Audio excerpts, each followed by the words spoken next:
Hello everyone, कैसे हैं आप लोग। मैंने उस दिन भी बात किया था Bihar SSC inter level examination को लेकर के। आज भी उसी के ऊपर बात करेंगे, क्योंकि बात करना तब ज़रूरी हो जाता है जब जो एक्सपेक्टेशन रहता है उस एक्सपेक्टेशन पे काम नहीं होता है। मेरा ये विचार था कि सितंबर तक एग्ज़ाम हो जाएगा इस बार प्रीलिम्स का, और दिसंबर या जनवरी 2025 तक, ठीक है, दिसंबर 2024 लास्ट या 2025 स्टार्टिंग जनवरी तक मेंस एग्ज़ाम हो जाएगा। और 2025 के लंबी आते आते मई जून तक आते आते आप लोग का सिलेक्शन हो जाएगा, सब लोग का सिलेक्शन हो जाएगा, ठीक है। जितने भी 12,000 एस्पिरेंट होंगे उसमें से उसके लायक उसको सिलेक्शन हो जाएगा, वो बिहार में मस्त जॉब करेगा, ठीक है। आगे का अपना जो कैरियर है उसको अचीव करने का प्रयास करेगा। बट ऐसा कुछ हुआ ही नहीं, सब कुछ पे पानी फेर दिया गया साला। यहाँ तक मैंने इस बात को सोच रखा था कि और कुछ होना हो, बिहार एसएससी का एग्ज़ाम तो निकालना ही है, और बिहार एसएससी का एग्ज़ाम निकल जाएगा 2025 के। अगर दिसंबर तक जनवरी तक भी 2025 के जनवरी तक अगर मेंस हो जाता है तो इतना तो मुझे पता चल जाएगा कि मेरा एग्ज़ाम इस बार निकलेगा या नहीं निकलेगा, मेरा मेरिट बनेगा या नहीं बनेगा। तो मैं अगले 2025 सिविल सर्विसेज की ओर अपना ध्यान को आकर्षित करता। बट सारा का सारा धरा का धरा रह गया। अब पता ही नहीं चला है साला करूँ ये काम करूँ, ये वाला छोटे मोटे एग्ज़ाम का तैयारी करूँ या उसका करूँ। मतलब कि जब जो चीज़ आप सोचते हो वो चीज़ें मुझे लगता है कि होता नहीं है। आपको उस परिस्थिति में ढलना पड़ता है जिस परिस्थिति जो परिस्थिति बनती है, ठीक है। पहले से उस चीज़ें तय नहीं होता है, जिससे आप सोच लेते हो अगर वो हो जाए तो बहुत आसान हो जाता है काम।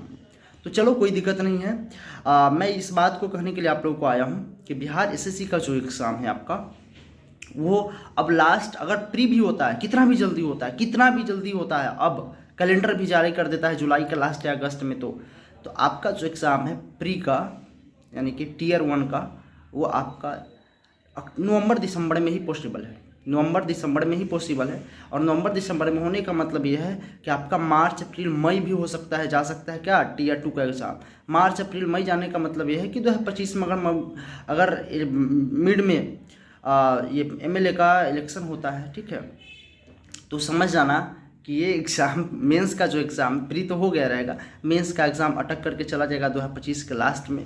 2026 तक आपका डॉक्यूमेंट वेरिफिकेशन होगा, फिर भी कोई अटक्कल आ जाएगा, बीच में कुछ भी आ जाएगा, तो 2027 तक आप आराम से आप इसका मज़ा लेते रहोगे, ठीक है। धीरे धीरे आप चलते रहोगे। मतलब कि गजब है, अजीब तरीके से मुझे लग रहा है, लेकिन कोई दिक्कत नहीं है। आप लोग सब्र बनाए रखिए और सिर्फ बिहार एसएससी के ऊपर फोकस नहीं कीजिए। मैं पहले दिन से बताते आ रहा हूँ कि बिहार एसएससी के ऊपर सिर्फ और सिर्फ फोकस नहीं करना है, इसके अलावा भी बहुत सारे एग्जामिनेशन है, ठीक है। अभी जो भी लोग थोड़ा बहुत उसका फिजिकल अच्छा नहीं है, फिजिकल नहीं भी है, ठीक है, पढ़ने में ठीक ठाक हो, तो इंडियन नेवी में सिविलियन की वैकेंसी आई हुई है अलग अलग पोस्ट के ऊपर, बहुत अच्छा खासा वैकेंसी है, और इसमें सिलेक्शन लेना और वैकेंसी की तुलना में काफ़ी ईजी हो जाता है। उस पर ध्यान दीजिए। मैंने ये भी बताया था कि DSSB जेल वार्डन का, DSSB MTS का, DSSB का जो LDC का, ये सब का जो वैकेंसी आता है उसका फॉर्म फिलअप कीजिए, ठीक है। इसमें इतना टाइम नहीं लगता है, टाइम लगता है अगर 5-6 महीना डिले होता है, इससे ज़्यादा डिले नहीं होता है। इसका फॉर्म भरिए और इसमें कंपटीशन भी कम होता है। सिलेक्शन लीजिए, फिर अपना आगे का जो भी गोल है आपका उसको टारगेट कीजिए और उसे अचीव करने का प्रयास कीजिए, क्योंकि जीवन में सिर्फ और सिर्फ एग्ज़ाम ही नहीं है ना। एग्ज़ाम दीजिए, जॉब कीजिए, है ना, अपना पूरा रुतबा लेकर के आइए और इसको जॉब को छोड़ करके कुछ बड़ा करने का प्रयास कीजिए। ये सब करते रहना है, क्योंकि जीवन में सिर्फ जॉब ही नहीं करना है, जॉब करना है, उसका राजनीति करना है, व्यापार बनना है। मतलब कि जितना भी पैसा होता है ना, ऑक्यूपेशन होता है, एक ही जीवन है, उसमें सब कुछ कर देना है। इसके लिए उसको करने के लिए क्या करना पड़ेगा, अभी से आपको जो आपका प्लान ए है उस पर काम करना पड़ेगा, अच्छे तरीके से करना पड़ेगा। अगर प्लान ए में आपका रुकावट आता है तो थोड़ा सा प्लान बी की ओर भी देखिए, ठीक है। अगर लग रहा है कि इससे रास्ता आसान अभी है और जल्दी उसको अचीव कर सकते हैं तो उस पर ध्यान दीजिए। इस तरीके से कीजिए, थोड़ा सा चालाकी भरी काम करना पड़ेगा, तभी जाकर के आप, नहीं तो वो जो पुराने मोटिवेशन के चक्कर में पड़े रहो कि नहीं जिसको सोच लिए उसको पा करके रहेंगे, है ना। जिस एग्ज़ाम का टारगेट कर लिए वो 2 साल लगे, 4 साल लगे, 6 साल लगे, उसी को अचीव करके रहेंगे, तो ना घर का रहोगे ना घाट का रहोगे।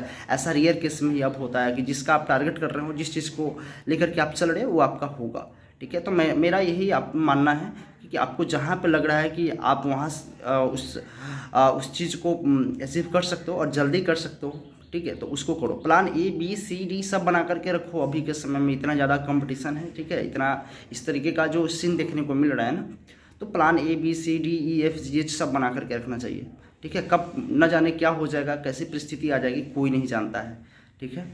तो तो बस यही है आप लोगों से कहना कि आप लोग सब्र का जो सब्र 2 3 4 5 महीने से बांधे हुए हैं, 1 2 4 महीना और बांधिए, लेकिन ये इसके साथ साथ आप किसी अदर एग्जामिनेशन का प्रिपरेशन भी करते रहिए। ठीक है, चलिए।